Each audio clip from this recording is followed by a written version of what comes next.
Welcome back to Dear Career. I'm Tiana. I'm your host. This is the podcast where I help you get your career to where you want to be. In today's episode, it's a very special bonus episode where I interview one of my friends, Char Wong Richardson. Char is a trauma informed cultural strategist and a self love coach. She also taps into her spirituality, and in this episode, that's what we're going to be doing is really honing in on the spiritual side of things as we get into our spiritual conversation and tie it into our career. So stay tuned as we get into it. Enjoy. Okay, Shar. Welcome to the podcast. I'm so excited for you to be here and spend some time with me. I want to give you some time to just go over a little bit more of your background, how you got started in your coaching journey, and maybe you can just let our listeners know a little bit more about yourself. All right. Thanks, Tiana. I'm so excited to be here. Thanks for having me. My background, my corporate background and professional background, I mean, we got to go way back. I'm a child of immigrants. I'm based in Canada. I'm born and raised in Canada. I'm the youngest of three daughters. My parents are both immigrants from Hong Kong. And yeah, so that shapes us a lot. I just feel like we got to go back there. And so I did the thing, went to school. We had to go to university. We weren't allowed to apply for college. And I think in the States it's like community college. And because we call it university here, and did the thing, got my degree, got a good paying job, and tried to climb the corporate ladder. And so my background was in business, commerce. I did marketing and event planning mostly, and then moved into strategy.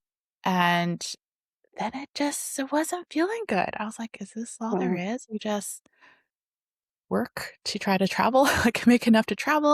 I got married and did the thing, bought the house, got a good job, etc. And it was after getting married and coming with my partner and I had a destination wedding in Hawaii, and it was mm, coming back that I was like, we wanna I wanna do something different. And so I got into coaching. And it stemmed from, I would say, two things. I always say like two catalysts was one, I experienced sexual trauma when I was 17, and that was suppressed for like 6 years.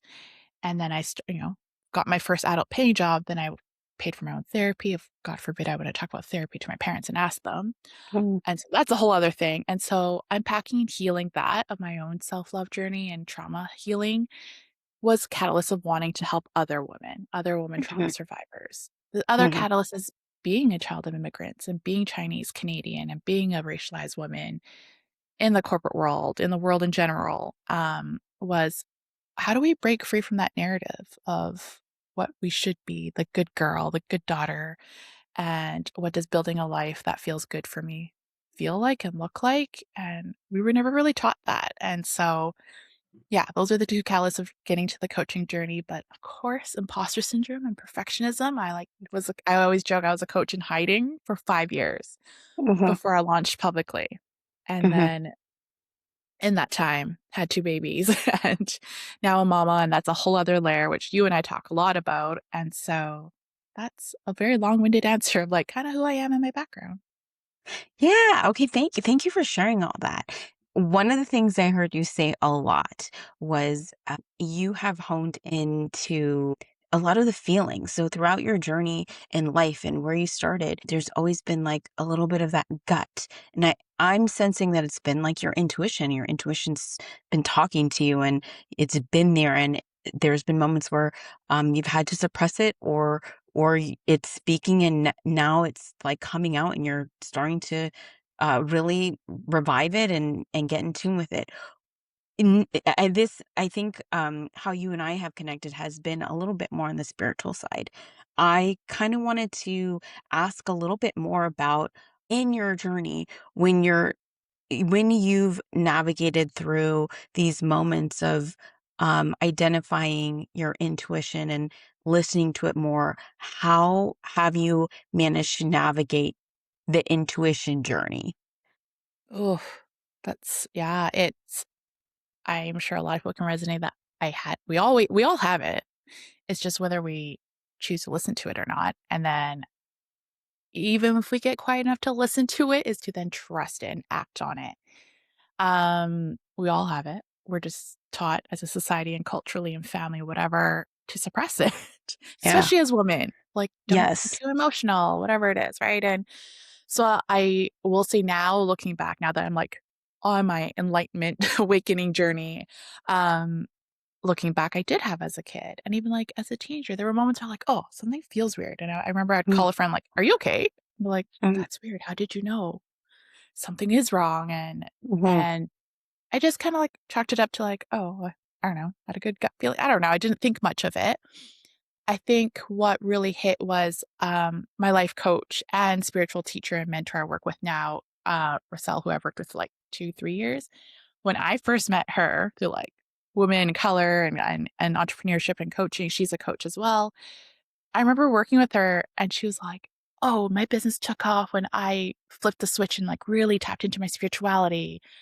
And I was like, "Cool, cool, cool, lady, not for me, like, whatever." But I loved her vibe, and so we mhm, worked together, and she was my life coach, and then during that container and that time together one-on-one, she got a download, like, a message from her spirit team, my spirit team, mm, and then I got a hit of, like, "I wanna learn more. I'm curious." She's like, "I was waiting for you." Like, she knew.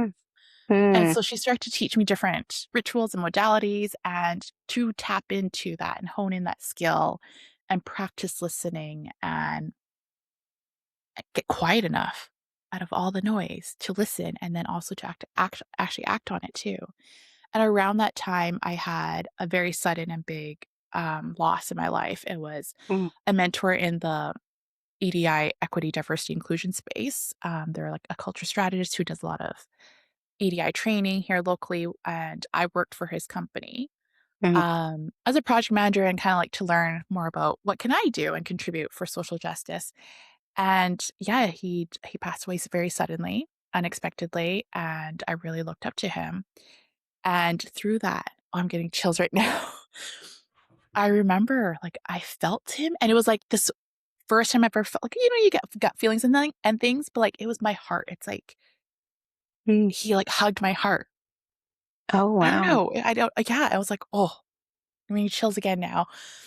And that And I was, like, remember the moment you found out it happened or, it was like, after he around the had time? passed away that day, and I was on a Oh. call, and I was like, Oh, "Oh." wow. I was like, "I will do anything and everything to just try to carry on his legacy in my Mm, way." And it's like I mm, almost got a hug. It was warm, and it was like a hug on my heart, and it just felt like, "Yes, do it, Char." mm, Like, it was him. And then I was like, "There's something here." And so I, mm, like, told my life coach and my spiritual mentor and a few other spiritual friends to, like, I was curious and mm. open to it, but, like, not totally into it, and that's where I would say that was, like, December 2023, 24, So recent. That's and not that's too where I long kinda ago. jumped in. I was like, "There's something here," and so then it's, like, just kinda playing and trial and error and, like, being open and, like, learning from different people, their different spiritual journeys. Like, I went to a lot of sound baths. Sound baths have been a big thing for me, where it Mm, me kinda just get really quiet into, like, mhm, deep meditative state, and I would get, like, a lot of downloads. Like, I see my partner's late grandma, who I never met earthside. I would see mm, her a lot, so I would ask him a lot more and kinda get insight. And I was just trying a lot of different things and making it my own also. Um, and yeah, and getting really quiet and clear on my intuition, and yeah, that's been, like, a whole thing, and I really incorporate it into my daily life, in my work, as an entrepreneur, as a coach for my clients, as a mom, as a partner, as a friend, like, I really incorporate it, integrate it, and then, like, embody all the things I've learned. And it's a continual journey, for lack of better words, like, I feel like people love and hate the word journey, but it's ongoing sure. and evolving. I learn new Yeah. things, and sometimes sound baths aren't my thing, and that's the thing is I think the biggest thing is to make it your own, and I'm really big on making it accessible and Mm, inclusive wherever you are. Like, it doesn't have to be scary, and it's I like to yeah. say, like, you and I joke about it, like, I'm a modern day witch. That's, like, one of my companies, but it's not necessarily like witch, like I'm not hovering over a cauldron. Cool if that's your thing. But it's just people who aren't scared of the word witch. And it's like, let's just do this and we're doing it for good, trying to empower ourselves and empower others and create a better world. really that's what it is. Mhm. Like, we're not doing it for evil, not trying to hurt anyone and harm anyone. And I think that's been the fun part, and especially bringing racialized women and racialized communities along. That has been nice because it's I don't feel like I belong in all the spaces, you know? A lot of us don't as Sure. racialized folks, right? Especially Mhm. as women, and so it's not to be, like, super witchy and have it a certain way. It's like, how do we just make it our own and be Mhm. empower each other and help each other, whatever that might look like. It doesn't have to look like you're sitting on the floor in a dark room and meditating with your eyes closed. Like, that doesn't Mhm. work for everybody. Mhm. And so, yeah, I hope I answered Okay. your question. I feel like I talked a lot. Well, no, well, you gave me so many other questions actually, and I want to back up a little bit because for our audience who may be a little bit newer to spirituality, let's break it down a Sure. little bit because I think um those who are just getting into their spiritual journey and are getting curious and have been listening to my moon episodes and are on either their career journey or whatever journey they're on, and they're now starting to get a little bit more exposed to the spiritual side, but don't quite know. I was asking about the intuition piece, but I think you're talking a little bit more than just intuition. You have a gift, and there's more than just intuition that you're tapping into. Now, what is it? What is it that you can tap into that's going beyond intuition? Can you give the audience a little bit more of that? Yeah, and I wanna ask, like, a bit about your journey and how you tap into your intuition, and because it'll always look so different. Yeah, intuition is really, I mean, how I define it at least, it's that, yes, that gut feeling. It's like just like that knowing, and like if we were to get like super advanced, like human design. I also like really like to Hmm. learn about human design. I incorporate that with all my clients. I'm a projector, and my authority is waiting for, I forget the authority and strategy, but it's like mine is like waiting for invitation, like it's fleeting. My Hmm. I have a yes and no right away, but it's fleeting. In my Hmm. body, I will know right away, yes or no to something. But if I try to deny it or like justify it, rationalize my way out of it, I lose that. I lose that Hmm. split second intuition hit and intuitive hit of like the yes or no. And so I've been trying to work with that more. And beyond intuition of just listening to my gut, it's, I mean, people get messages, people get, it just feels like an idea in your brain, maybe. In the woo woo world, we call it downloads. And so it's your spirit team, whatever you call it, your Hmm. higher self, God, whatever. It's just, Hmm. I believe it's like a team of people. They're either people Hmm. you've known in your past, ancestors, and or other people, characters, spirits, and they're watching over you, like guardian angels, whatever it is. People have different names for it. They look different and have different forms and shapes, but it's like this team of people that aren't in the 3D like earth that you know and see and feel and touch, but they're watching over you and guiding you. Yeah. And so, yeah, whatever that might be called in your world, Yeah. anyone who's listening, right? What do you call them? Yeah. And I like to refer to things as like a higher power. Mhm. And I think just to the audience who you mentioned human design. I haven't really talked about that on the podcast yet, but if I want to just explain that to everyone who hasn't really Thanks. heard of human design, it's another there's so many. If you're just entering your spiritual journey, there are so many avenues to spiritual journeys that you can navigate. And there's so many different ways that you can tap into your spiritual journey where you might have a calling and you might have something that lands with you that maybe other ways don't land with you. The human design really just kind of explains your spirituality, your design makeup, and sure, please add anything that it makes more sense if you can explain it. But your makeup and how you operate as a human.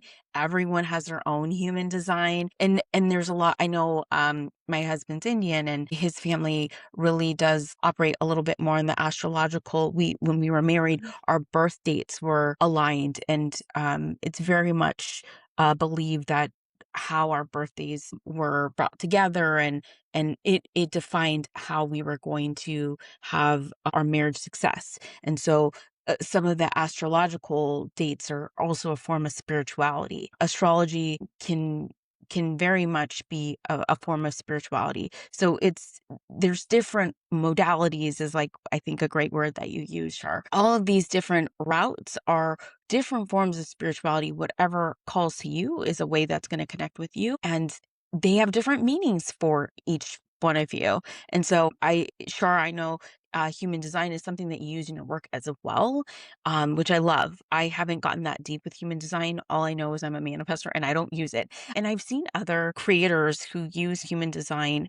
I know that there's this one creator who uses human design in the way she uses PR, which I thought is so interesting. It's so interesting. So people use some of these modalities in very different ways, and it's so interesting. I actually started listening to her because I'm like, oh, I'm starting to get curious.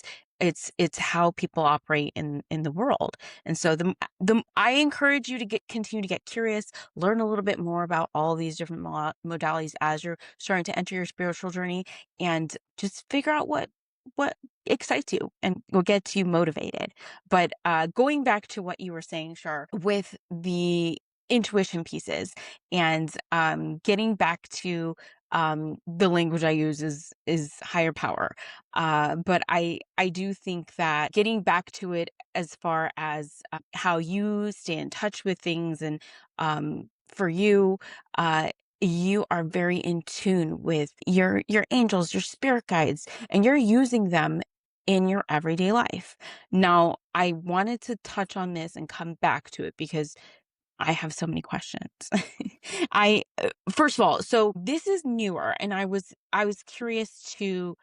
And now you started talking about 2023 and this mentor of yours who had passed, and that's like really when you started to physically feel this connection, and you start to notice, oh, there's something within me. But you have this mentor, spiritual coach, who has really started to guide you and get you connected to the gifts that you have.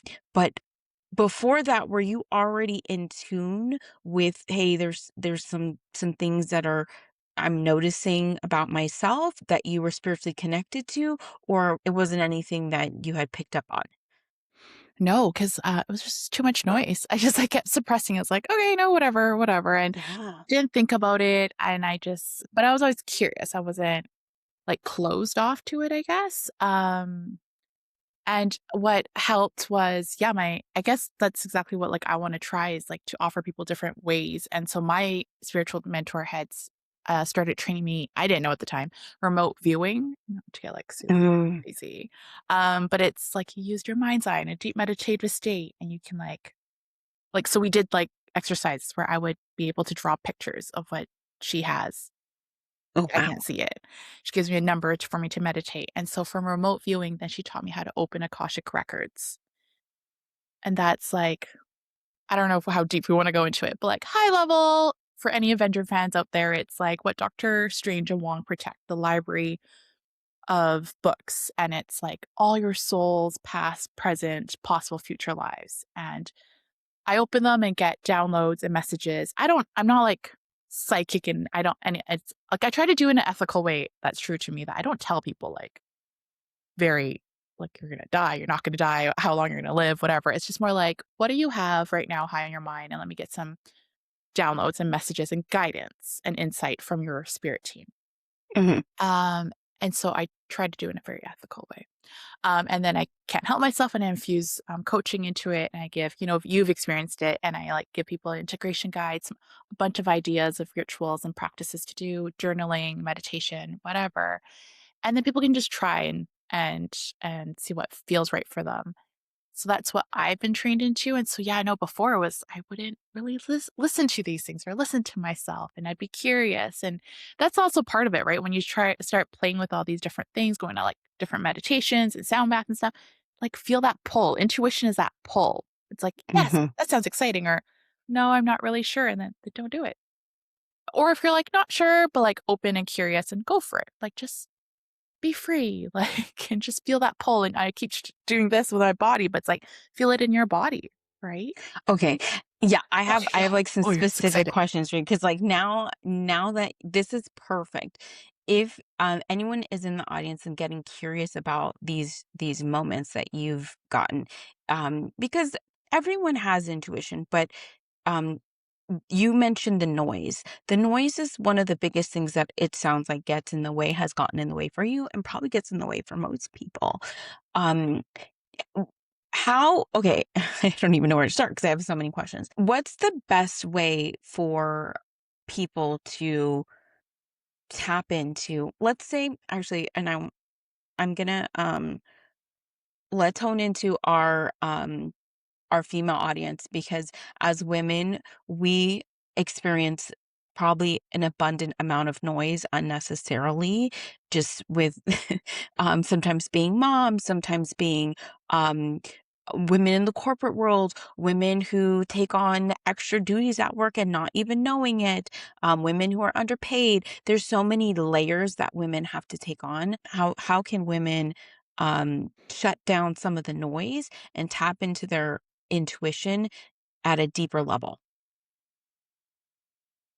I know this is really annoying, but it's like practice. I don't wanna just say practice makes perfect, but it's like practicing that muscle because Mhm. we're so used like, I don't know about you, but it's like when I tried to do yoga or when I first tried to do meditation, it's like that to-do list is like constantly going in my head, It doesn't go away. right? And so it's and then put on work and everything else, right? It's practicing that muscle that you can turn it on and off. And I heard this analogy once and I loved it. It was like, I don't know, this is like dating ourselves, but it's like walkie-talkies. You have to hold down to speak. But you gotta let go to listen, Oh, that's so hard. right? And so it's I like don't know why doing I that, can't do it. I like, can't. physically with the walkie-talkie or, like, in life? I like no, I mean basically a long day, but it's the true. It's I mean maybe it's like a metaphor for life because like it is That's hard. what It's it hard is, to it's like the right? same thing. Like I want to do the same. I want to press down and talk and like You I can't have do it to at the same wait. time. You have to Yeah. wait, let go, literally and figuratively, and to receive a message from the other Mhm. side, Mhm. right? And then when you're ready, you push down and then you speak. Yeah. And so that analogy, right, it's practicing that muscle, and so again, it was like trial and error, right? Like sound baths really helped because and guided sound baths. I've been to ones where they don't talk and guide you, and I just like fall asleep or my mind wanders. Mm. Now I can like definitely do a sound bath and like I can just listen to meditation music for myself without someone like guiding me. And so that might be a way for people. Some people don't like being talked at either. And so maybe yeah, so I would say meditation, but loosely, like be open to what that might look like. Walking meditation, not just like Mhm. sitting down in lotus position with eyes closed, like, that might not be real for people. Like, walking in the An forest and active just, like meditation.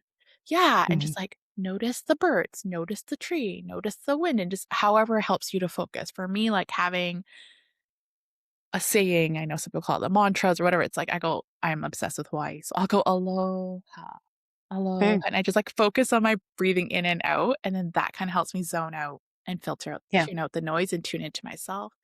Automatic writing, Mhm. you just it's like journaling, you just write, I'm like, "What am I doing?" Like, I set a timer, and I'm like, "What do I need to Oh. know today? I don't know," and I just keep writing, and then it sounds wild, but after a while, I get used to that, and it's, like, not like people are actually I mean, maybe, like, channeling through me, but, like, I get answers, and I just keep writing. Mhm.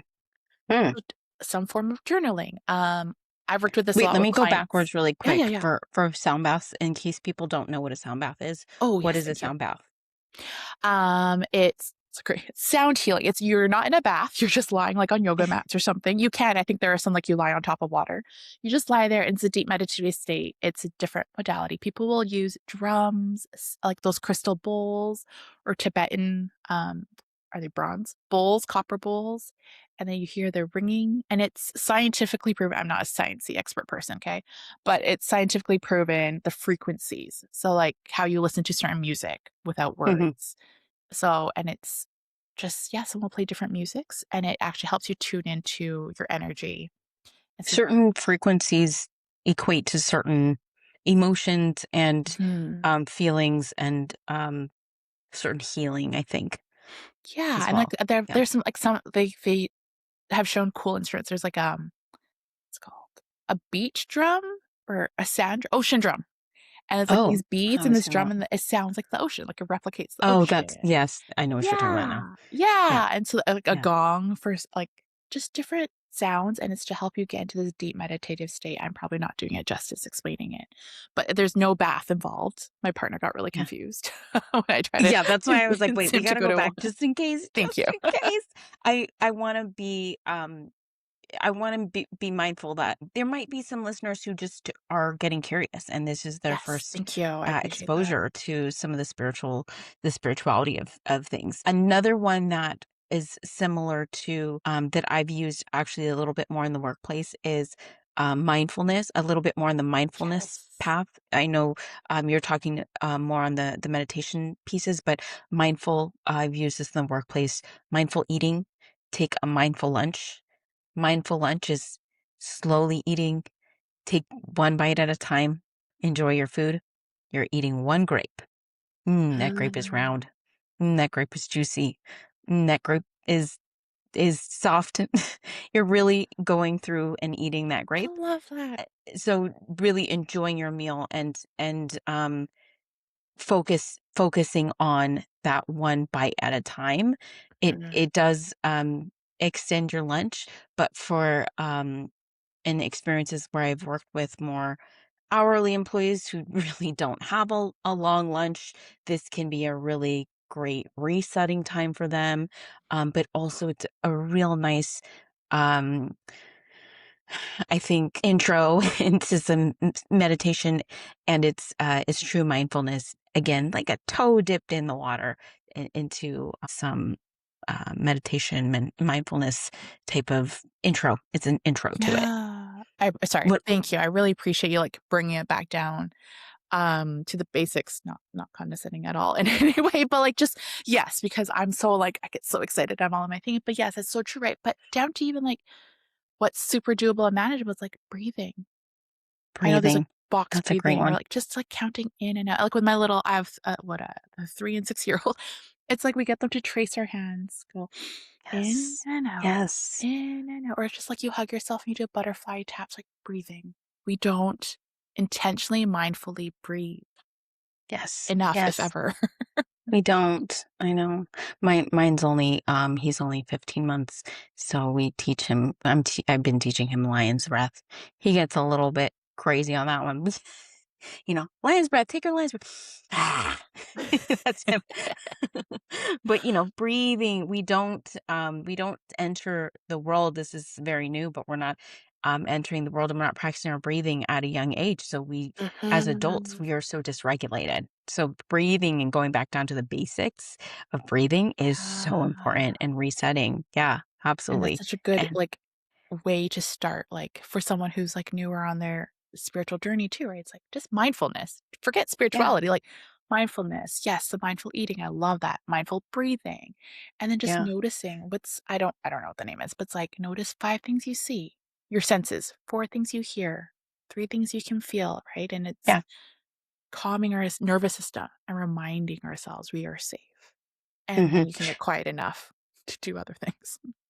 Yeah, and I mean, going back to the breathing, just starting out with that automatically helps you to reset and it should start to get you tuned into your intuition. Like it brings it back to that. So it goes back to those basics. As you start to get regulated and your nervous system starts to get neutralized, you are going to be better able and more equipped to be able to tune into some of those things. So it does make sense. It makes sense to start there. I still have more questions for you though. I have more questions. Okay, so I want to go back to you have your clients, you have the work that you do, but you also have been working corporately since you've been navigating your gift and more in tune spiritually, how do you manage the corporate world now that you've been more honed into your spirituality?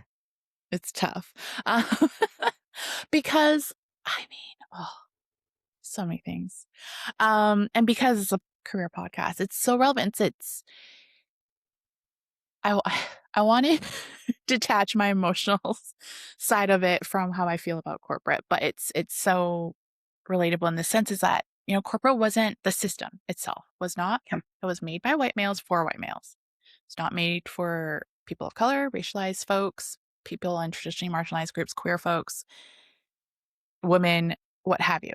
It was not created. So it's a system design flaw already to start with. And then so to Mhm. bring that in, it's, I always joked before I was like, corporate doesn't know what to do with me because I'm a loud, outspoken, opinionated Asian woman, not in finance Mhm. or accounting. So like, what do we do with this loud chick? Mhm. And so I feel like I always struggled and I'll never know to my dying day was, I can't not say anything. And so when I'm in corporate and like I'm professional, I don't just like get emotional and like yell at people and stuff, right? It's like, oh, well, this doesn't make sense, X, Y, and Z. And I try at least to be very professional and politically correct, whatever, right? And it's hard. And I don't think I can say now, like I've never successfully climbed the corporate ladder. I'm not a director or VP of anything because I can't play the corporate game. I'm not a yes person. I don't just Mm.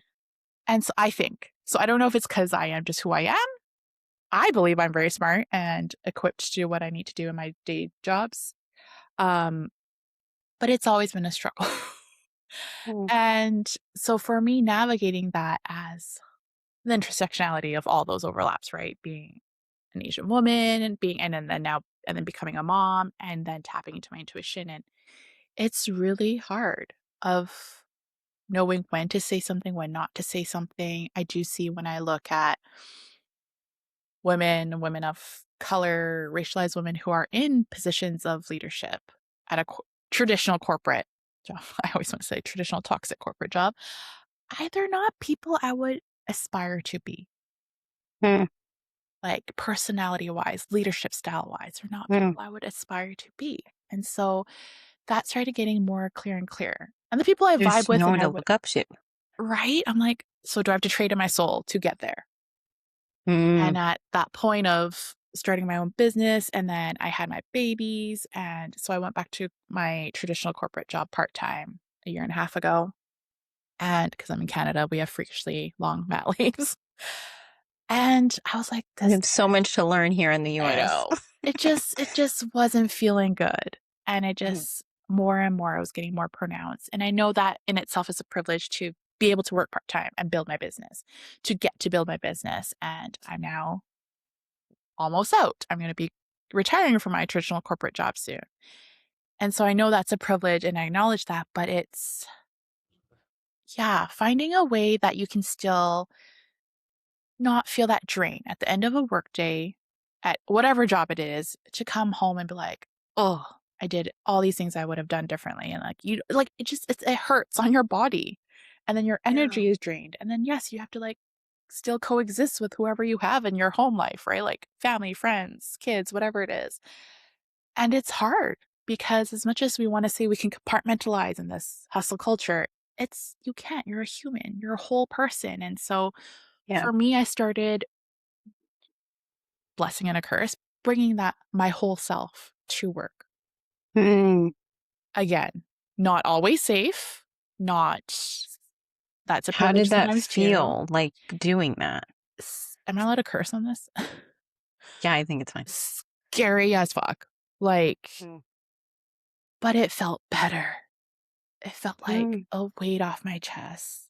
It's that, Like a I don't release. know, code switching, masking, whatever it is. It's like there's like corporate Char and then there's mom Char and there's spiritual Char. But it's like, what if? Here's an idea. We could just all be our true selves. One, let's like work that out first because like we don't know what it is. When I say, oh, get clear on I talk to my clients and I was like, what are your values? What do you want to do? They're like, oh, Mm. not what our parents tell us or what society tells us. Like we don't get to do that exercise enough. We're Yeah. starting a progress now, right? But it's Yeah. getting clear on what really you care about. And Yeah. then unpacking who you really are and what you care about. And I'm really not always that serious, but I feel like I've always had to be this very serious, take care of everything, handle it all person. But it's like, I want to be fun. I don't want to just be this serious jar all the time, right? And But I think the pressure you've talked about of being a woman of color, not just a woman, but a woman of color, there is so much added pressure to that, and that's something, I mean, I relate to as well, and being somebody who's a former or a foster youth, you have the expectation of you is so high that you have to perform, you have to show up a certain way, and if you don't, you're gonna fail, like, and there's no room Right. for failure, and so if we don't show up this certain way and succeed, then we're not not good enough. Like, it ultimately, it is that we're not good enough, so we can't show our true authentic self. It's not good, it's not safe for us, and already the workplace is designed in a way, like you said, where, and I've talked about this before on my podcast, the psychological safety is not something that is, actually, majority of the time, it's not something that is something people experience. People just don't Yeah. experience good psychological safety in the workplace. It's such a challenge. People don't feel like they can be their true authentic self at work because it's Right. not safe to do that. Because it has to be, it's not just like a one-time training and we check a box. Yay, all of us did it. It has to be felt, it has to be embodied and integrated into the work. It's not like just putting a sticker on like we're psychologically safe. It's showing it and breathing it and making people feel it and see it, right? And so there's so many nuances and intangible things and aspects of it. Yeah. And yeah, so I started to, and like, in some of my other work with like other founders who are like soulful, I'm like, okay, let's just feel into it. And I was like, can you imagine us at like our traditional corporate jobs, like feel into it, come back to us, right? And but I start to incorporate like maybe the language I change a bit. But I was like, okay, well, this doesn't feel right. And yeah, I just try to talk about it more and I really connect with people as well too. And so one thing I try to incorporate in a lot of my jobs now is I do pride and gratitude. Not just Mm, like, "Oh, let's," I actually start some of my training sessions when I'm in corporate spaces, when we talk about allyship and, like, anti-racism, anti-oppression work. I don't call it meditation. I'm like, "Okay, let's just do a breathing exercise." Like, breathing, everyone knows what breathing is, right? So I'm like, mhm, "Okay, let's just," I invite you to close your eyes if you'd like, and we go open eye, and we take a breath in, breath out, and so I make it, like, inclusive and accessible and by invite, and again, don't call it meditation. So things like that. I change the language a bit, but it's still true to me. I make people start with this grounding breathing exercise and they're like, mhm. whoa, what is this? Yeah, And then I ask, like, share, I do this weekly stand up meeting with one of the agencies I work with. And I'm like, pride and gratitude. Let's go around popcorn style and tell me something you're proud of. So we can celebrate yourself and something you're grateful for. And like for you and I in spiritual world, we do that. And we try to practice that more. But like, you don't hear that in yeah, the corporate world. And yeah. it's not like wins, like what project did you get? Which client did you sign or something? It's something you're proud of. And I always try to start by giving them examples because it's like they're small and big things. Like one time I was like, I didn't lose my shit on my kids this weekend when I was solo parenting. Right. And so it's like, oh, okay, I can do that. Like you bring in those personal layers. And a lot of it, I kind of integrate like the other side of me into the corporate world is being more vulnerable as a Mhm, means, as a key to connection. Right? yeah, It's not like I'm at work and I have always struggled with this, and now I don't as much as, like, I never talked about being a mom at my corporate job. Like, mhm. when I got pregnant with my second, people didn't even know I had a kid already. Like, had no clue. Really? Oh, Like, wow. "You never talk about it," because I, in my head, was like, I can't be seen as weak. I can't be seen as I'm gonna have to take sick days because I have a kid. I'm gonna, like, hustle, hustle, go, go, go. Pretend, Mm, what yeah. is that saying? Like, work like you're not a mom, and mom like you don't have a job, or something like that. Yeah, I mean, there is absolutely like a layer to things moms are like at the bottom. I think, which is really interesting because I think it's moms, then single women, then single men, and then dads. There's Oh, that yeah, what do they call hierarchy. that? There's like a fatherhood bonus and then a motherhood penalty. And then I Yeah. also like my age range. They'll look at me like, "Oh, she got married. Is she gonna have a kid soon?" And so, like, I just don't talk about my kids or being a mom at all. Or I Yeah. didn't. Now I do. Now because I I just mean, yeah. I mean, yeah. and that's part of being like a true authentic self. Like that's who you are, but people don't feel or women don't feel safe being a mom. even at work. They can't bring their mom life into the corporate world. Yeah. I've had calls with clients in, like, different spaces where I'm like, they're like, they'd have a newborn. I was like, "Oh, that's fine. Bring them on if you need to, like, on the call." Whereas in your traditional corporate job, it's like you hide those kids, like, you don't own them, like, they're not there at all, they don't exist. Yeah. It's not professional to have them, like, pop in, whereas, like, in some spaces, I'm trying to make it more inclusive and bring your child. Yeah. Like, "Are you sure? You are is this a good time to still talk? Can we schedule if you need" like, life, like, how do we really integrate life into work, whatever your work is? Again, not always safe, not always okay, and that's Yeah. sorry, I Yeah. feel like I'm giving you, like, such long-winded answers, but yeah, I No, think I that's what mean, it is. like, It's trying to, within safety, bring in parts of me into that traditional corporate space. yeah. Yeah. Yeah. And I know we could go off on a totally different tangent here because that has been like most of my work as a social worker in the workplace was really about driving more humane outcomes in the workplace. Like I was really focused on trying to make sure that corporations were creating a more humane workplace by thinking about the employee, and it wasn't it we weren't just creating policies that were only employer focused. And um it always mattered when leadership was behind me. If I didn't have that leadership behind me, I could not drive those kinds of outcomes. And I was able to really fully successfully do it in I think one job. And then after that, um, I, I don't know that I will ever have that same kind of environment again. I don't know. Um, and it's hard. It's hard. It's hard to find good leaders who are going to be behind you to really drive that kind of mission.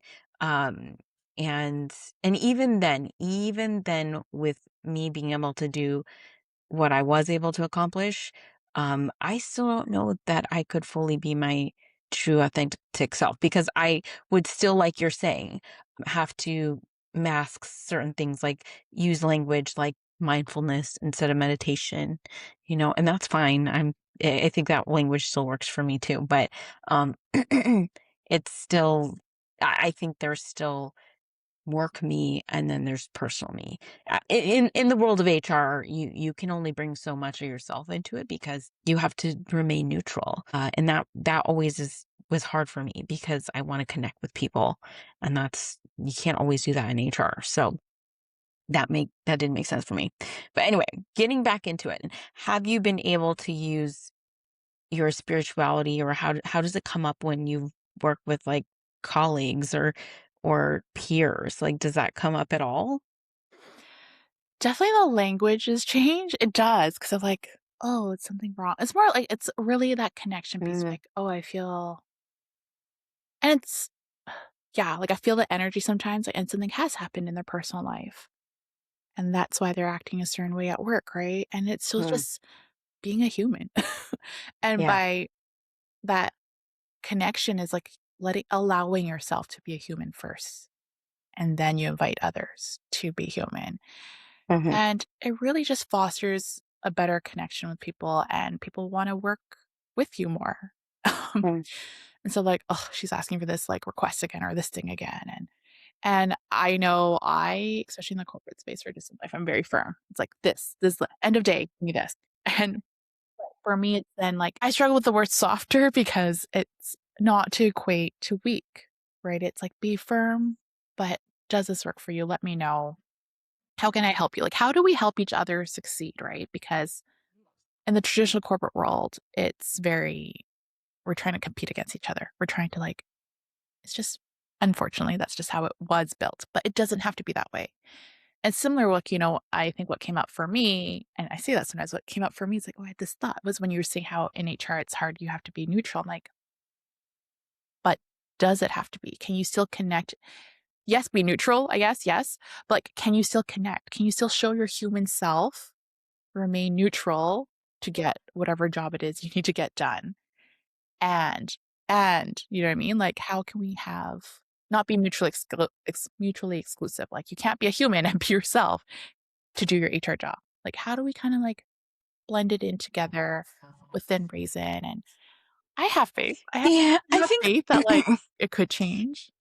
Some of the things that I would get, like the feedback I would get from like the employees a lot of the times was that um I would get a comment a lot of the times is that, which I guess is compliment, but that I don't know, I haven't met an HR person like you. That's a comment that I would get a lot, which is I don't know if that's good or not, but I think it's because how I would go about things is exactly what you're saying. I think I got to the closest I could get to humanly connecting with people because I'm such a social worker. Like I very much it's people first. But you s- I because of laws and certain things like there is there's pieces of myself that I knew I could share. Like I would like everyone knew, for example, in that work environment, in the office, everyone knew like I loved watching The Masked Singer. And so I would, go about, and I would get involved in certain things. I would participate. I was like the champion in the office. Like I would cheer people on. Like I was very much like a cheerleader for people. But I also saw myself as the employee advocate. I'm trying to make sure we find balance between the employer and the employee. But at the same time, I wasn't going to go through and talk about, I guess, and maybe it is like, I don't know, like I wasn't going to talk about growing up in a foster home and all these hard things that happened to me.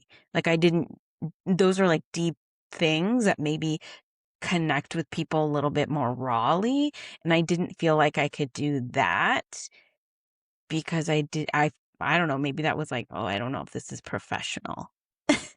I don't know, like I couldn't find that balance. I felt like that put me in a weird place. So I don't know, like I struggled sometimes with things like that. And maybe this is also like the piece of like the cultural aspect of like those layers that we have to bring in of like you can't mess up, you can't do anything wrong, like you have to, these masks that we have to save face, we can't show weaknesses. Like to me maybe that was like a weakness. I don't know, I mean it feels like it's puts you in a vulnerable place and you're not trying, I don't know, you're not trying to get into that place because then I wouldn't be neutral. I don't know. I It's feel like you're very unpacking interesting. stuff here. Coach to coach. I don't know. It was Yeah. very interesting if I'm thinking about it now. But now like being far removed from that specific experience because I think that was the closest I had gotten to being at a high level of leadership, but also moving things far across like the finish line as far as policies go and um, processes and like driving employee outcomes and driving really high employee engagement numbers. Like I think we were at the highest engagement numbers was like I think it was like 86% or something, which is really something to be proud of. There's something about me too that I this layer that I kind of want to ask you too is that this layer of the cultural element that I bring. I've always seen myself as somebody who's like a little bit more everything and nothing. I don't always identify with being racially one area. I feel like because I am so mixed, I'm connected to so many different groups and I like that, but it's hard for me to be connected to one specific group, but I also feel like I don't belong. So it's like this weird in the corporate world, I definitely don't feel like I belong. Like you don't belong at all. And it's weird because I also felt like I belonged enough to be able to get to a high level as far as like my title, my highest title was director level. I'm bringing this back because I think to connect it, I wanted to bring in this cultural piece as far as like how you see the spirituality and the cultural piece connect in the corporate world because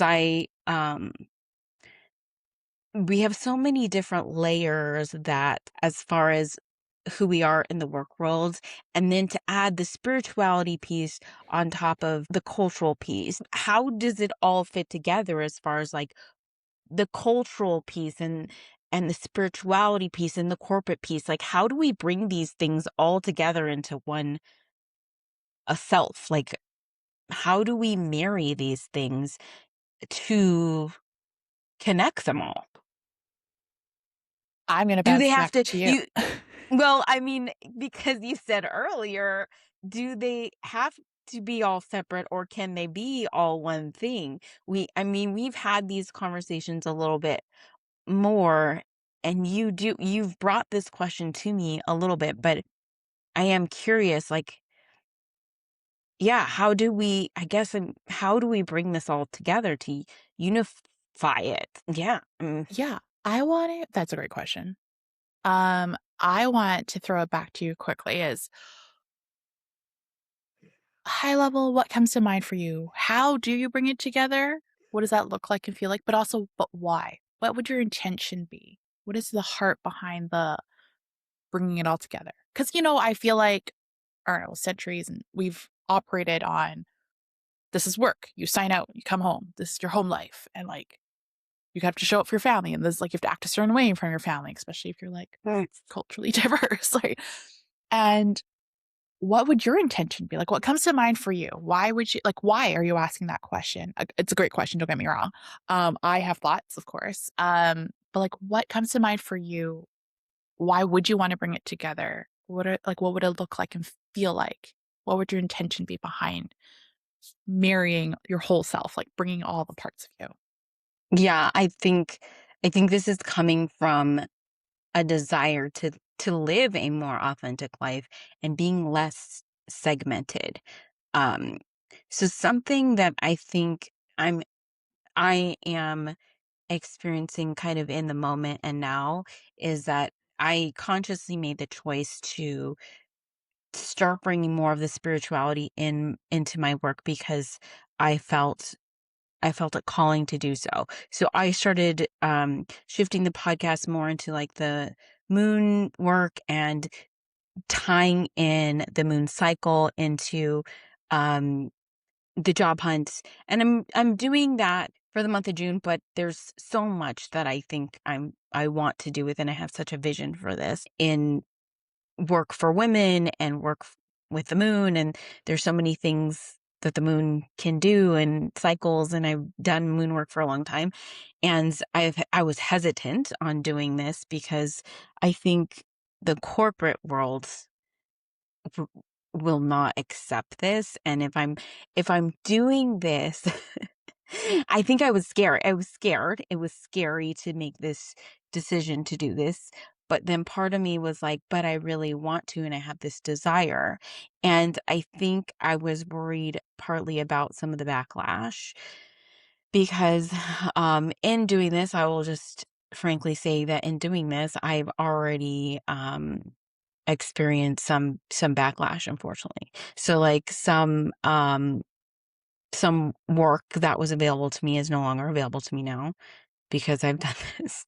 So I'm like, okay, I'm just gonna keep doing this right now, and I want to see where it goes, and I'm gonna have to continue. But part of me is like, am I shooting myself in the foot? And once I go this route, I'll never be able to turn back, potentially, and that's scary. Is that going to impact my future for the ability to make money? I don't know. That's scary. And so, can I overlap these things? Are they really so different? That's where I think my question is coming in. Like, I would like to bring it all together and just be able to live one life and still be able to generate an income and make money. But what if I can't? What if I I can't do know. it? It's so okay. Okay, I get it now. Where you're coming from. I think for me, it's where it comes up. I wrote this down as you were talking and then asking the question was the three F's: flow, fulfillment, and freedom. And I know they sound really abstract, and like in in any lifetime you are in, especially if someone like newer, earlier on in their like exploration of spirituality and what that looks like and feels like, or even if like intuition sounds wild, it's so. Maybe I'll come back to unpacking those words, but for me, it's the cheesy saying of like, if one door closes, another one opens. And Mm, so within this balance and or harmony of like what is financially feasible and safe for you, right? Like losing out on a client or like a job that you really need to pay the bills and make sure you're fed and like have a roof over your head. Yes, maybe that's something we need to unfortunately make that choice sometimes, right? Um but yeah, I do truly believe there's that aspect of fear, another F that we want to hide though. Um, is to not make decisions out of fear and to not live in fear. And again, that like just so many other layers, right? Like if you financially need to hold down this specific job and what have you. And so I think it's, yeah, that's scary sometimes. Like, I don't know. But we never know. Even when you have the whole perfect plan and look at us, you and I, like we had these plans and then the changes and life happens, things happen. We never know. There's no guarantee in life, right? You can plan and things will change. You can also change your mind. But then mm, so many of us are taught like, don't change your mind. Just stick with the course. Keep your head down. Don't stir the pot. Just that do is what you true. need, Nothing's right? permanent too. So, Right? We don't know. And so I think it's what can you live with? Can you live with not like, for example, the opportunities that were presented to you or that are no longer available to you because of the way you acted? Do you even want to work with that job then? Do you want to work? So I did a pitch to, and it was funny actually. I think you mentioned something was so I did a pitch for like allyship training to this organization that's like run by the government. So it's a very big deal. And at the end of my pitch, they're like, "Oh, this is something we've never really experienced before." You know how you said like some people you work with, like, "Oh, you're like so different from any HR we've dealt with before." And you were like, "I didn't know if it was a compliment or not." My colleague and I, who were working together in partnership, collaborating on this pitch, at the end, she was like, she felt bad. She thought it was a negative that they're like, "Oh, there's nothing we've ever experienced. It's very not corporate." And she saw it as a negative, and I was like, I actually saw it as like a pro, like an advantage, and or just neutral. I'm like, we stand out, we're different, and that's what we want. Our work is about embodying and integrating to be mm, someone who really truly wants to create psychological safety and not just mhm, doing a training and checking a box and moving on with your day. So I was like, I see it as a good thing that we stand out, but then also neutral if they don't choose us because we're too different. And like I did the grounding meditation, which whatever I called it, right? And if it's not for them, it's not for them. I would want to keep pitching it to people who do align with this and find us being different as a benefit and as an advantage. That, yeah, oh, okay, now our employees are actually going to really feel it, experience it, like an experiential journey, not just being yeah, talked at. How to not be an anti-racist, how to not be an anti-racist, right? Like you can say that all day long, but to really feel it, understand, and be empathetic of others who are in marginalized communities, how do we really create safety for them? And like yeah, real life experiences. Like so that's an example of like doing what feels right, right? And it was two different perspectives. My colleague was like, "Oh, we're not going to get that job." And I'm like, "Whether we get it or not, we did it true to ourselves. And we only want to work with people who are ready for the work we do it, the way we do it." yeah, Fun fact, we got the gig and we signed off on our contract. And so we will be doing it. And it worked out. yeah, And then there might be other times where I have people who say no. You know, I pitched an event to some people venues and they're like, "Nope, that doesn't feel good." And I can ask for feedback and that's fine, but I'm not going to push. Why push? There's yeah. something I tell my kid, it's don't force it. Like about them like closing boxes and toys. It was like, don't force it or it'll break. Yes, yes. And You I told try me to that like before. remember that in my life. It's like, why do we force things? Why do we chase things? It's like in love life, right? It's like all those very terrible, toxic chick flicks we watch growing up, right? It's like, why are we chasing? And I like even listen to like old songs. It's like, why are we talking about men cheating on women so much? Like, why are we even with these guys? Right? But it's like, why do we chase? Why do we try to force things when if we Yeah, just like be in flow, be true to yeah, ourselves, and things will happen. And again, within balance of like paying bills and making sure you're safe. in aspects. I I think mean, it's a good reminder, I think, yeah. that you're sharing about alignment, which is like, it's another topic that I've talked about when it comes to helping people find jobs and being in alignment when they're looking for opportunities for themselves and their next opportunity. They want to be in alignment because ultimately that's what is going to be a job or a role that they're going to thrive in. If you're not in alignment with it, it's not going to work out for you. It's not going to be um, a role that's going to satisfy you or you're going to be happy with. So the same. And I think for that opportunity for me, or I guess it was more access to money potentially, but I don't know that it was necessarily alignment. It was more of like a money thing. Mhm, mhm. So I'm not. I kind of felt a little bit of a relief actually once See? the You door was knew. You closed. knew.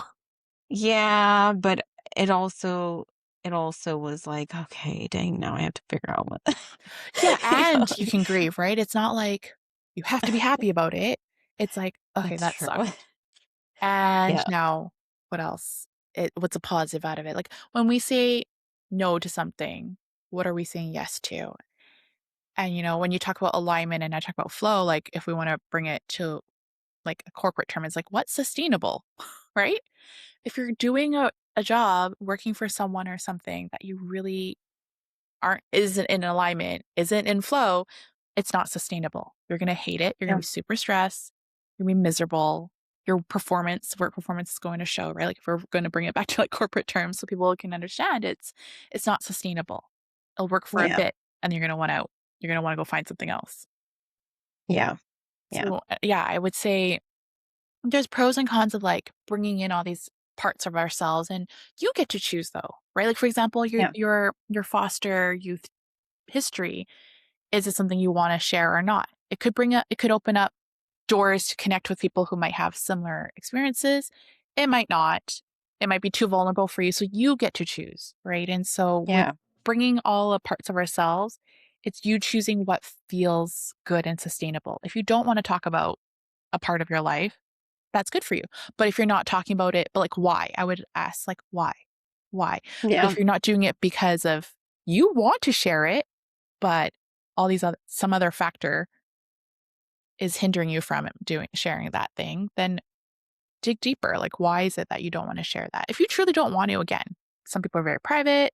There's access of it. You're still dealing with it or healing. That's fine too, right? But it's just you being true to yourself and like feeling that flow. I'm going to come back to those three S, like, and freedom to choose what you want to share and not mhm, share, freedom to choose how you're going to make money and not make money. Again, sometimes not a choice. But just feeling that lightness in your chest and in your body to have choice, to have that freedom. And then yeah, flow, like what is sustainable, what feels good for you, what doesn't feel good for you. And then fulfillment, it's like you feel good after those yeah, choices you made. yeah, Right. And so, whatever that might look yeah, like for you in the corporate world, again, yeah. psychological safety and like financial feasibility wise. But I think there is truly a benefit. And if more of us did it, it's super scary. But It if is super more of scary. us started to do it and, like, I also think about when you were talking about earlier was, like, having leadership behind you. It's like they're not necessarily always older, but, like, they're that generation that got to where they are in leadership because they played the corporate game the traditional way. They didn't get vulnerable, they didn't share parts of them and stuff, right? But, like, now we have to kinda like boomers, we have to kinda retrain them and break those generational cycles. And so Well, it's I think the yeah, funny like, thing helping is them that relearn. the funny thing is that the leader that I had worked for was he's a white man, but he is the most he's very charismatic, and I'm still very connected to him, very. I know I can reach out to him anytime and just, yeah, I could call him and he would pick up. And him and I worked under the CFO and he was the CEO, and they worked together. They're like best friends. This was in a startup environment, but the way that he led the CEO, the way he led both of them, the way that they led the organization was very different and very unique. And they didn't lead the organization in a way where it was,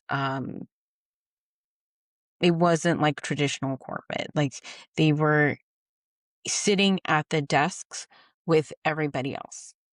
If, Ah, they didn't have an office really, um, the CEO, he had his office, but it was for anybody to use. Anybody could use his office. He didn't need yeah. things You locked up. saw it, like, they showed it, they walked the Mhm. walk sort of thing, right? And they modeled And it. that's They didn't. not an environment you see all the Yeah. time. So if I didn't have that, I would not have been able to like lead the way that I led that HR environment. It's just not very common. So, but anyway, I know that we have gotten to such a long time, Char, and you have got to be. I know you're so busy and you have so much to do. I actually wanted to do a quick affirmation card. So this month in my episodes, I've been doing my Moonology cards. But I'm actually going to do an affirmation card for us because I love my cards. I always do my mental health cards on Fridays, but because you're here today, I am going to pull an affirmation card. I love these cards because I think these ones they do provide me a little bit of guidance. We're here in our spirituality. Sometimes I think these cards, it says on here, the universe hears the whispers in your heart. And I think like sometimes they just tell me something that I need to hear. And so I'm going to pull a card for the collectives with both of our energy here. And hopefully it's something that our listeners can relate to, and it'll be something that and then I want to close and make sure people can figure out where they can find you as well. Oh, okay. So the card got a little tingle. The way I do my cards is I have them already awake, so they've been invited to participate with me. I love But, that. I'll feel a little bit of a sensation in my finger, and I know, "Oh, that's the card I gotta pull." Okay, this card that I pulled, it's okay, so this card says "Reborn." Ooh. Reborn. Out of the ashes you shall rise, and the tears you once shed will pave the way for all that is light and free. And from this depth, you will arrive at your ultimate truth, your ultimate joy. Oh my gosh, that card is so wild to Oh, I me got to hear. chills. Me too, because like if anybody is Oh, now starting their spiritual journey and they have just started listening to this, this is your time of rebirth. Like you have been reborn and now be reborn and you're starting to enter this new life. So, welcome. But that is such a powerful card. And I'm excited that I was able to pull that. But that's your affirmation card of the episode. thank you. So, I'm glad I was able to pull that card. I loved it. I loved it.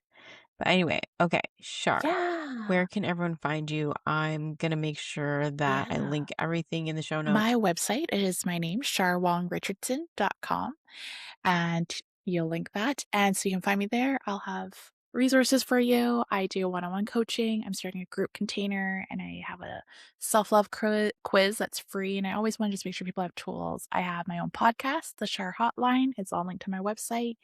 And I try to be active on Instagram. So you find me there and yes, connect. And if you have any questions, reach out to either one of us. Yes, awesome. And I highly recommend booking a session with Shar. She's amazing. She's an amazing coach. And if you have the chance to book with her, I guarantee it will be a very, very spiritual journey, but it will be very enlightening. And by the end of your session, you'll feel so much better. So please book with her. But I'm so thankful that you were able to come on to this session today. And maybe we'll see you again in the future. But just thank you so much for joining me today on this Thank call. you. I'll see you guys all next time. Thank you so much. Bye.